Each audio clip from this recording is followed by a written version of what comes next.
সে যখন আমার মুখোমুখি গেলো, সে পকেট থেকে ব্লেড বের করলো, একটা ব্লেড বের করে সে হাতের তালুতে শাঁ তিনটা পোস্ট দিয়ে দিল, মানে ছিঁড়ে ফেলছে ওর হাত। তো আমি তাড়াতাড়ি ওর হাত ধরে ব্লেডটা ছুটে নিয়েছি। এখন এই তালু খুলে কাটলে কিন্তু খুব বিপদ। কনসার্টে নিশ্চয়ই ভক্তদের অনেক উন্মাদনা থাকে, তাই না? এমন একটা গল্প শুনতে চাই যেটা কেউ জানে না, এবং আপনার অনেক নারী ভক্তও কিন্তু আছে। ব্যাপারটা হচ্ছে কি, আমার ম্যাক্সিমাম কনসার্ট থাকে দেশের বাইরে। মানে ভক্তরা তো অনেক রকম পাগলামি করে না প্রিয় শিল্পীকে পেলে। তা তো করেই, কিন্তু আমার তো আর সিক্রেট বলে কিছু নেই, আমি সব বলে দিই। তো আমি যেটা এনজয় করি, যেমন ইদানিং সৌদি আরবে কনসার্ট হচ্ছে ওদের 2030 ভিশনে। ওদের যেই এক্সপ্যাট্রিয়েট মানে প্রবাসী যারা থাকেন, তাদের জীবন মানের উন্নয়নের জন্য সৌদি সরকার কিছু পদক্ষেপ গ্রহণ করেছে। তার মধ্যে হচ্ছে 16টা দেশ তারা টার্গেট করেছে, যেখানে তাদের প্রবাসী বাংলাদেশিরা সেখানে থাকে, এবং এই প্রবাসী অন্যান্য দেশের লোকও থাকে। তো বাংলাদেশিদের সংখ্যায় বেশি, এবং তাদের বিনোদন, তাদের কৃষ্টি সংস্কৃতি সম্বন্ধে তাদেরকে জানানো, এবং সৌদি আরবের পবিত্র জায়গাগুলো যেখানে আছে সেখানে জায়গাটা বাদ দিয়ে যেখানে সিটিগুলো আছে সেখানে অনেক কনসার্ট এখন হচ্ছে। জেমস ভাই সহ অনেকেই এটা ওপেন করে দিয়ে আসছে। সেই ধারাবাহিকতায় আমি রিয়াদে একটা কনসার্ট করেছি, যেখানে 4.5 লাখ 5 লাখ লোক তো হবে যতদূর দেখা যায় মানুষ, আর ওখানে কাউন্টিং চলে কত লোক আছে ভিতরে।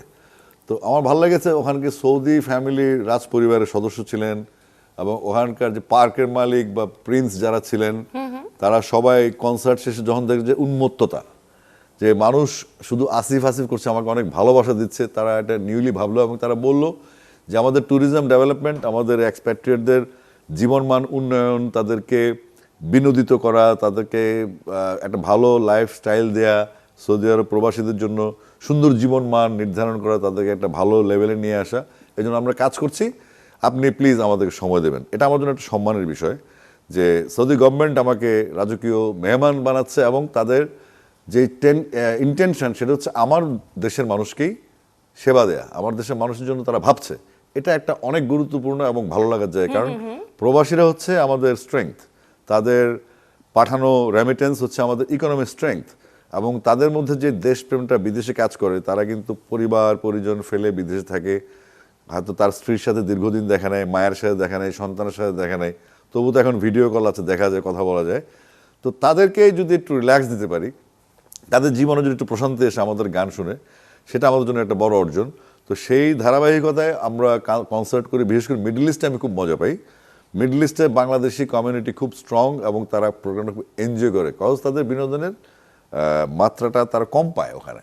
তো এই জিনিসগুলো আমাদের ভালো লাগে যখন সবাই সেই জায়গায় তো ভক্তদের তো উন্মাদনা থাকে অনেক। আমি ওই গল্পটা জানতে চাই আসলে, যে ভক্তরা কিন্তু প্রিয় শিল্পীকে পেলে অনেক কিছুই করে ফেলে। দেখা যায় সর্বোচ্চ পাগলামিটা কি দেখেছেন আপনি? পাগলামি কি মনে করো, এমন হয় যে জামা কাপড় ধরে টেনে নিয়ে যায়, দেখা গেছে অনেক সময় আসে যে ওখানে সিকিউরিটি ভাই, ওখানে বলছি না, বাট আপনার বাংলাদেশে টোটাল ক্যারিয়ারে ভক্তদের সর্বোচ্চ পাগলামি কোনটা? আপনি পাগলামি তো অনেক বলেছি আমি, মনে করো আজ থেকে 2003-4 সালের দিকে সিলেটে একটা কনসার্টে গেলাম। সেই কনসার্টে একটা ছেলে আসছিল, ও এখন সিঙ্গাপুরে থেকে, ছেলের নাম নীল আরিফ। সে গাইবান্ধানা কোন জেলা থেকে আসছে, এসে সিলেটে আমাকে ধরলো। সে কোনোভাবে আর্মির সিকিউরিটির ফাঁকগুলো ঢুকে গেছে গ্রিন রুমে। তো গ্রিন রুমে ঢুকে সিকিউরিটি ব্রেক করে ফেলছে, হ্যাঁ, কোনো না কোনো সে ম্যানেজ করে ফেলছে। ম্যানেজ করে সে যখন আমার মুখোমুখি গেলো, সে পকেট থেকে ব্লেড বের করলো, একটা ব্লেড বের করে সে হাতের তালুতে তিনটা পোস্ট দিয়ে দিল, মানে ছিঁড়ে ফেলছে ওর হাত। তো আমি তাড়াতাড়ি ওর হাত ধরে ব্লেডটা ছুটে নিয়েছি। এখন এই তালু খুলে কাটলে কিন্তু খুব বিপদ। তো এই ধরনের ছোট্ট ক্রেজিনেস আছে, অ্যাভেলেবেল আছে এগুলো। মানে এটা তো তাও কোনো নারী করলেও হতো, মানে একটা ছেলে এসে হাত কেটে ফেললো।